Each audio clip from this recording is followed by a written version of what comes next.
Let's look at how to use Graspable Math to solve this equation here for b. Before we get into that, let's look at this simpler equation. The way to rewrite this equation, there's two ways in Graspable Math. One way is you can use this balance menu over here. Say we want to multiply both sides by the same thing. We click here, we manually enter, let's say, our variable y.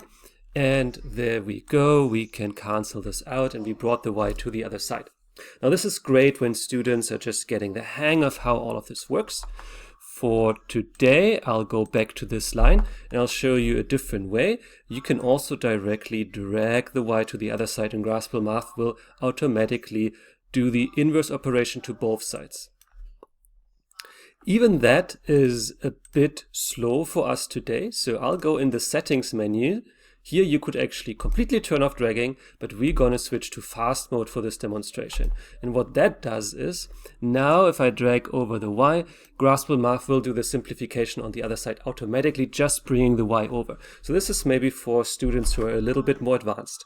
So now that we've looked at this, let me get rid of this over here.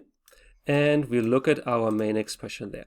Now here, we also want to drag that over to the other side to multiply both sides by it, and we can do this just by moving it over here. See how Graspable Math automatically picks up the whole denominator as I bring it to the other side. If I let go now, it will bring it over here.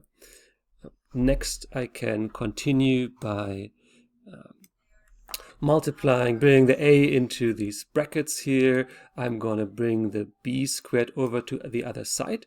I can now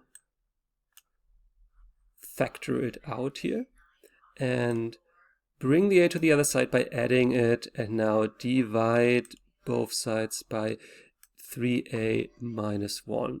And we are almost done here. I can now take the square root of both sides, which Graspable Math allows me to do by dragging over the square power to the other side. And here we are, b equals 1 plus a divided by 3a minus 1, square root of that, and we have the plus minus. If I double tap on that, we can move into these two separate solutions here.